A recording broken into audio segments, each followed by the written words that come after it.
I decided I wanted to build a wildlife pond as a place of refuge from the scorching summer sun here in Florida for all the wildlife that lives around my property.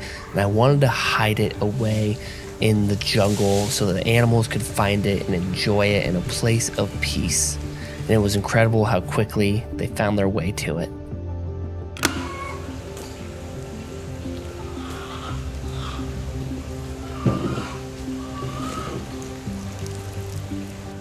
It's incredible to see how much the property's changed in the 4 months that we've lived here, just by adding, a chicken coop and a small pond, this wildlife patio that it's actually unbelievable how many bird species come to it every single day. And then now have just finished the garden. But I want to provide a place of refuge for animals during the hot summertime that's going to be really roaring on us here in Florida. Because we'll have days in close to 100 degrees out here. The giant shade canopy that we live in will provide a lot of refuge for these birds, but what I want to do is build a small wildlife pond. I want to be able to build something that a rabbit could come drink from, or an owl could come land down and drink out of, because right now all of the water sources are really only usable by songbirds and small tree frogs. So I want to build something a little bigger, a little more substantial. It's going to be tucked away in these bushes too, so it's natural and gets a lot of use. Beneath the shade of the bashoffias and a couple pine trees will be the perfect spot for our pond. The first step is clearing out a usable area for digging out the pond, which will actually take a lot of effort because there's a lot of plants and roots that are going to be removed, but like always, something caught my eye and I got a little distracted. So cool. Inside the canopy in there, when I was walking through to start kind of marking out where I'm going to be digging, there's just like dozens upon dozens of these little tiny brown anoles running around. Such a cool little lizard right there, and this is a very, very young one. So we're going to make a nice little habitat that these guys can come down and sip water from and catch bugs around and maybe attract some other things to it too. But we'll go let him go.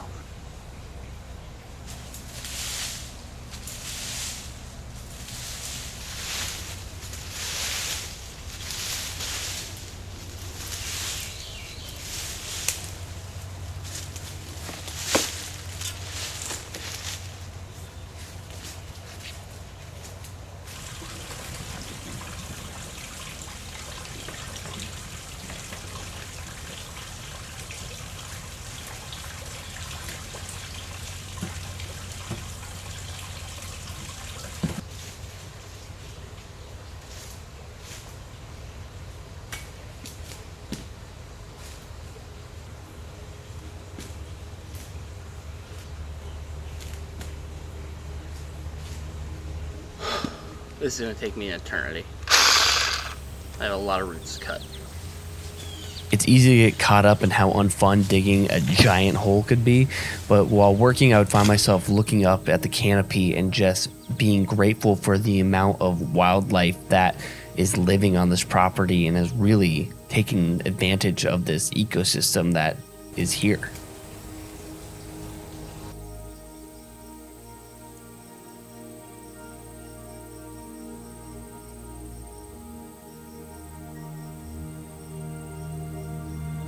Songbirds and squirrels treat the treetops like a small road system to get around, while the brown anoles fight for dominance like tiny little dinosaurs on the ground cover below.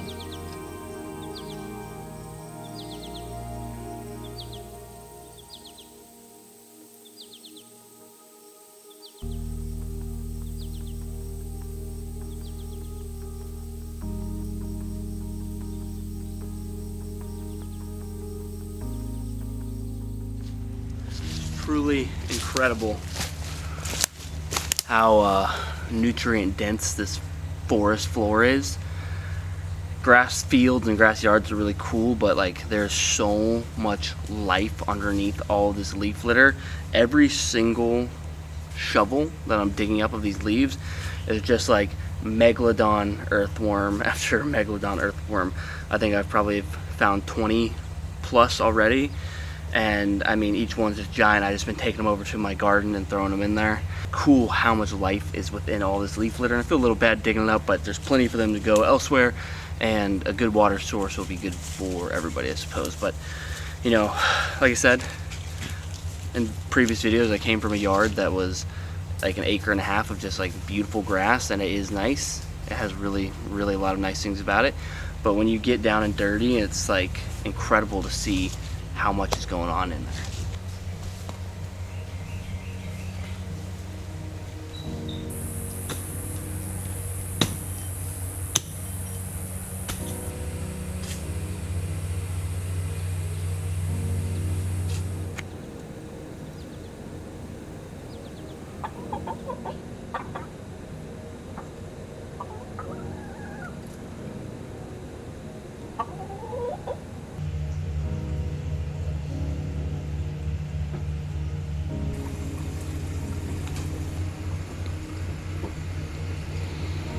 Another one of the really big reasons why I want to build this pond out is that in the last video when I was building the garden, I said we had whistler ducks landing in our trees, checking out some nesting sites, and they haven't made a nest permanently.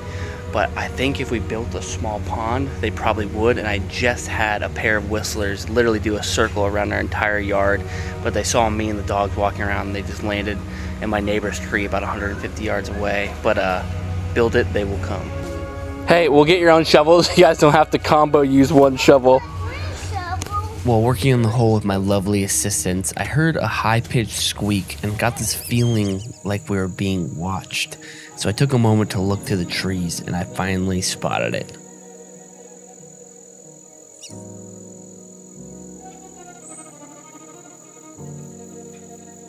Black-bellied whistling ducks, a pair of them has been frequently visiting my property. They're very vocal, very curious, and they prefer to make their nests inside hollowed out trees, which we have an abundance of on this property.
Very close, but we did it.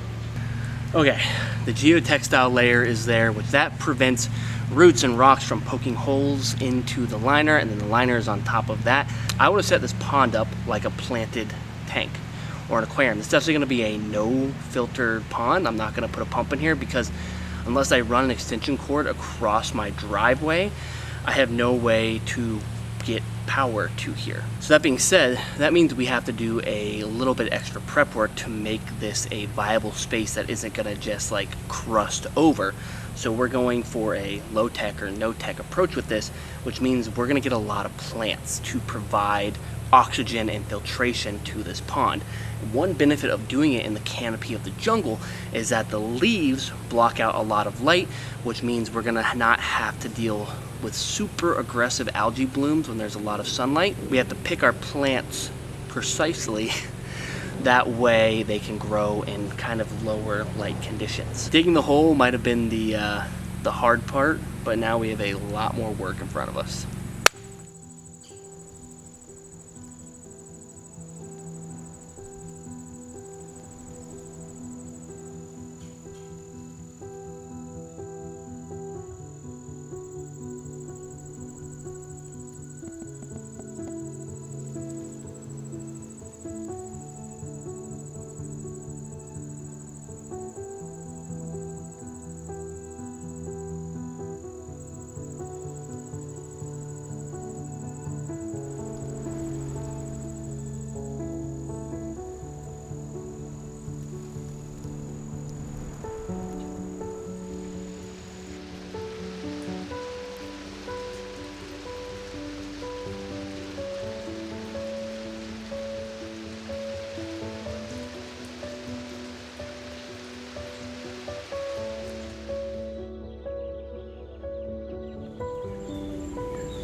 Tell you, a storm is kind of bearing down on me, and I'm just trying to get all the rest of my pea gravel down before the storm comes.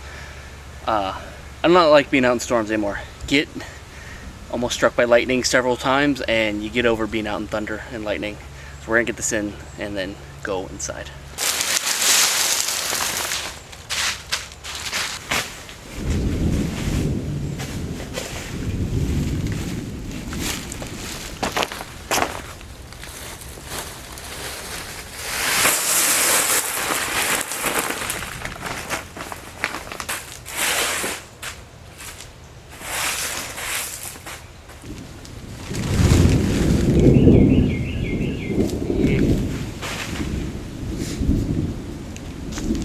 All right, all the rocks we got are down. I need to decide what I want to do with this edging here.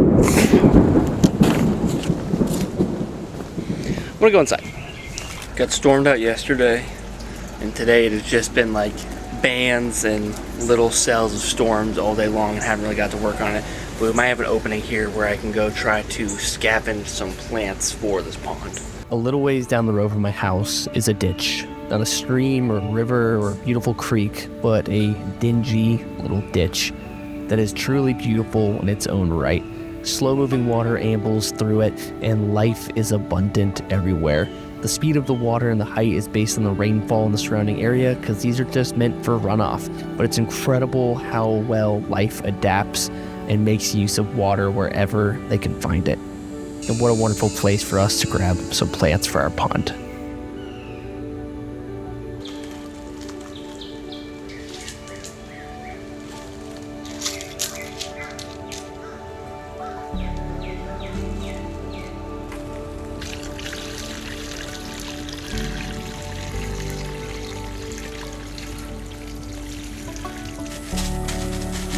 Sadie, what are you doing?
I let the water fill up about 75% of the way in the pond so I could set my next layer of rocks, and in the morning we had our first visitor.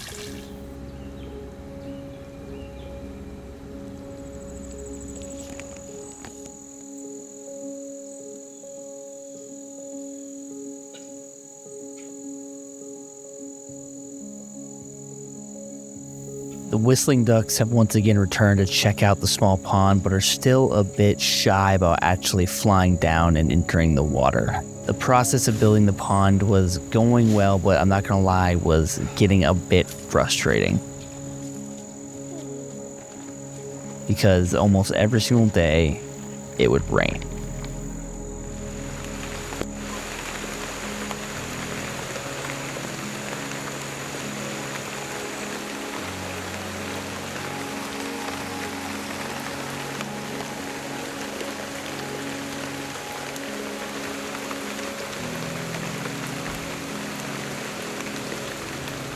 Once it finally stopped, it was time to get back to work at making the ring of rocks around the pond.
With the pond officially filled at the moment, it was time to add some animals to it. I went to my chicken pond in the back with one of my sons to collect some mosquito fish that were getting overpopulated, as well as some water lettuce that we're going to come throw in the pond. And the mosquito fish will definitely help keep down the mosquito larva population, which is very important in a pond like this. As well, I went to one of my patio ponds that has this beautiful crystal clear water, scooped out some tadpoles as well as some more water lettuce. And the tadpoles will help feed stridivores when they're little and eat excess algae and things like that. And as they mature, they'll begin to eat larvae as well.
Definitely accidentally smacked a wasp nest or something.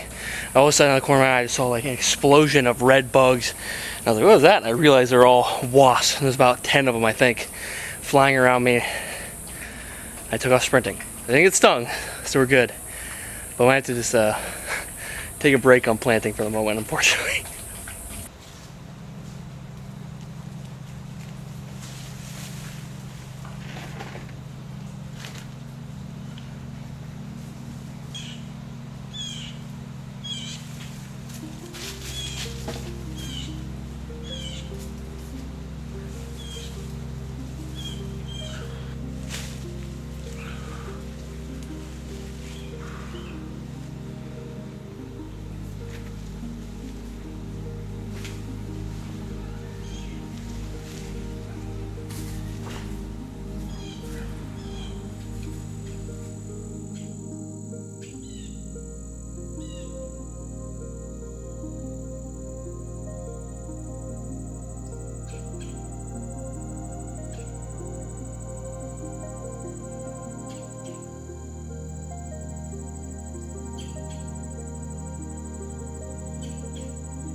Besides the mosquito fish, here are some of our first inhabitants. And while I thought about getting some cool exotic fish from the pet store, when it comes to an outdoor pond, sometimes the best species are the native ones because they can tolerate any condition you'll face in your native range.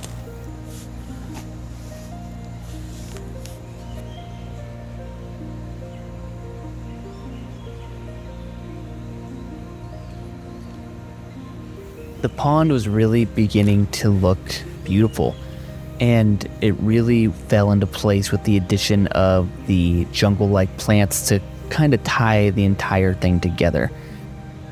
It still has a bit to go, and there's a lot more that needs to get added, but now it was time to see if the local wildlife were going to appreciate it as much as I hoped they would. So I went out and bought a game camera and decided to set it up around the pond to be able to monitor it when I wasn't actively filming. I'm not gonna lie, I was feeling a little disheartened when I first checked my camera because about the first 20 clips were just my dog Kodak walking around the pond. But I was shocked when only 2 minutes after he left, we finally had a visitor. On the very first day of having the game camera out, already the pond was full of little visitors. If you noticed that almost all of them came around the peak heat of the day. It was 90 degrees Fahrenheit, and that's in the shade around the pond. It's actually much hotter out in the full sun.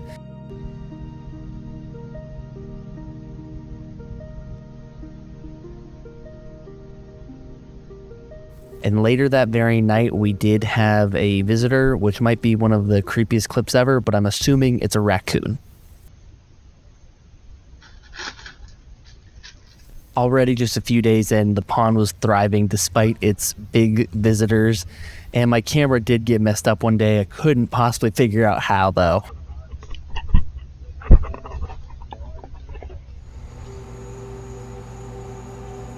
Several days in, and the pond was looking great. The water was clear, even with a little bit of leaf litter, and there was no algae forming. The mosquito fish danced around in the water, and in one of my patio ponds, we had a surprise. Tons of froglets began to emerge from beneath and climb up on the water lettuce, ready to start their new lives out in the air. Adding the pond was obviously a great benefit to the animals that already called my property home, but one of the unexpected benefits was the animals that it would attract. Now, I have multiple small water sources around, but all of a sudden, there was a new species of animal taking up residency in my property that I had never seen here before, and I couldn't have been more excited to see this southern leopard frog all of a sudden appear on one of my patio ponds. And I've also seen several of them around the bigger pond that we just built, but every time I try to go take footage of them with my camera, they bound away so fast into the jungle. I realized that I needed to add a small predator to the pond to help control the mosquito fish population, so I went down to my local ditch and my son and I caught a small bluegill, an awesome native fish to Florida and most of the US that is very hardy and will be an awesome addition to this small pond because they don't get too big.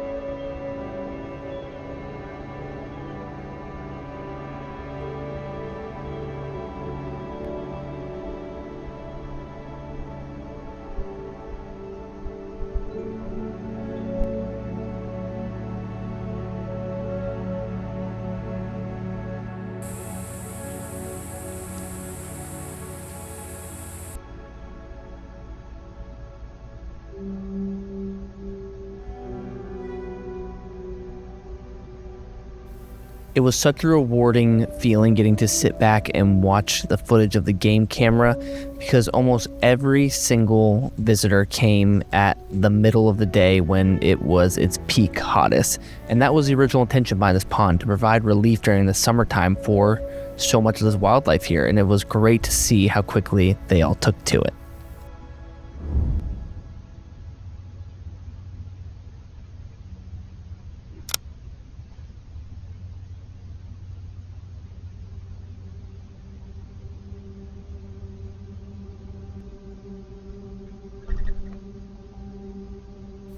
The pond was now over 1 month in, and every single day it had a multitude of visitors coming to cool down and drink from the water, and it was really incredible to see just its progression in this short time. But when I look at the pond, I feel like something is missing. I'm sure the animals are happy, but I know there's more we can do to it to maximize its beneficial nature to the property.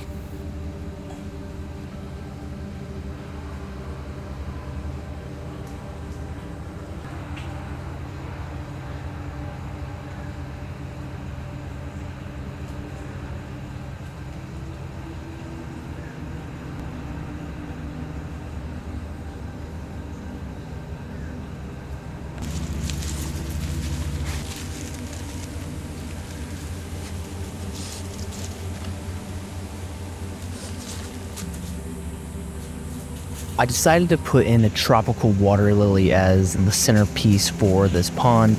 I think the variegations on this are beautiful and will provide extra cover for the fish inside. And then I wanted to add some marginal plants along the shallow edges.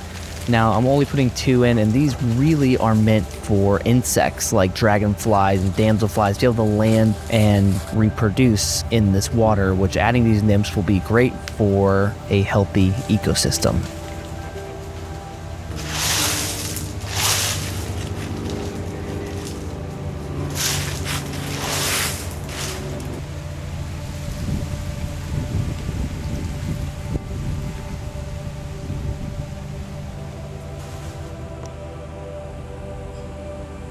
The next day I returned to the canal to try and catch some more fish for the pond. I was really trying to catch flagfish and sailfin molly, and thus far they both have eluded me quite well.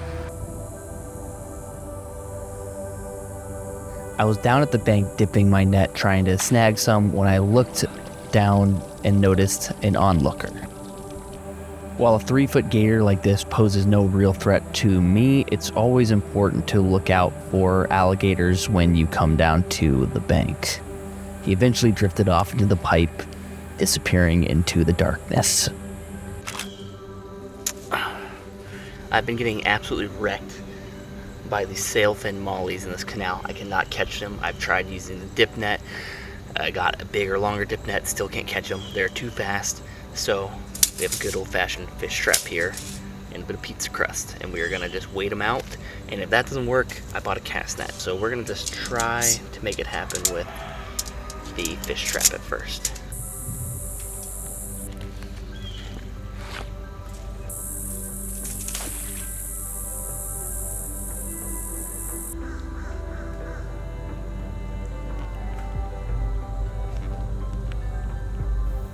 I let the fish trap marinate for around 45 minutes, but only caught a handful of mosquito fish, so I decided to just do some old-fashioned netting and drag this big net through the thick grass, and I found a ton of amazing creatures.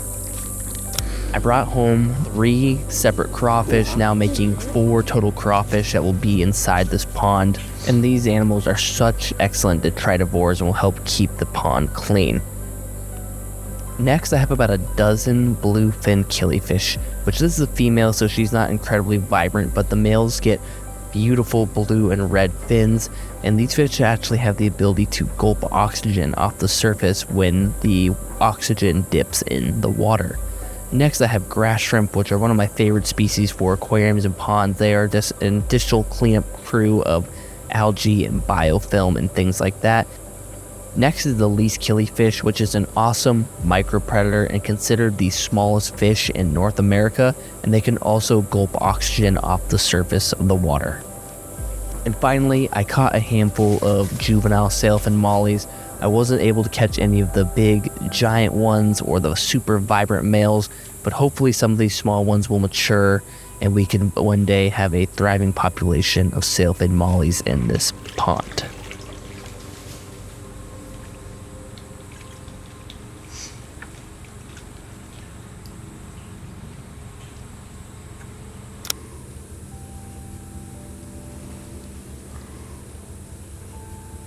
The fish were acclimating well, and the pond did look beautiful, but it felt like something was still missing to me, so I had an idea.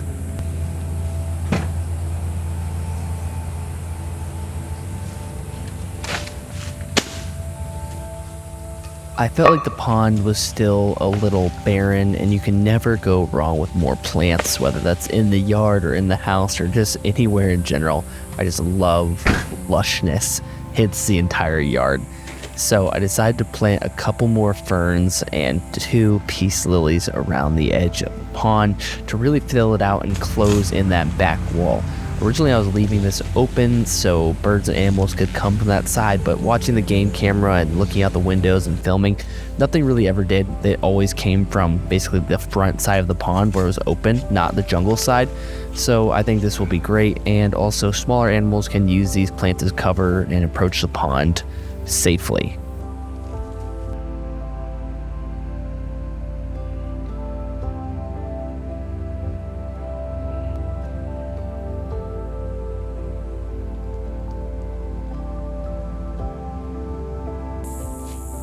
While the original goal of this is to make a wildlife pond, I decided to add in a small stone walkway leading to the pond, kind of more as a functional piece that draws your eye to the pond and the way you want to look at it. So I got these 3 paver stones, and I want them to look like nature is overtaking them. And another one of those things that as time goes on, they should only look better. In addition, I wanted to add some color pop around the pond and walkway, so I have these small petunias, and I bought about a dozen of them. So I decided I was going to line the walkway with 6 of them, and then plant the other 6 in kind of random locations around the pond. And these are ground cover plants, so they'll spread out nicely over time and really add some color as well as a little bit of lush ground cover to the entire area.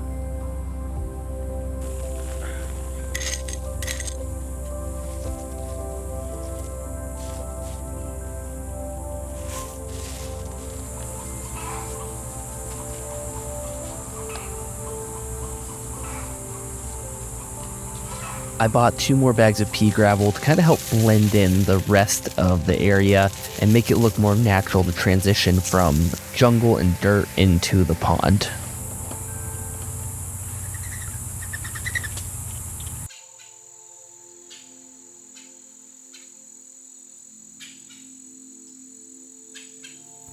"50 days in from when I first started this pond build, and I would call this an incredible success. While it's not a show-stopping koi pond, it is really beautiful in its own right and fits in well in its jungle environment, and I think will only look better and better as it grows in. In this time, the pond has developed its own little ecosystem, and already it has served the wildlife around the property incredibly well, and I can't wait to see what else shows up to the pond throughout the course of the next years to come.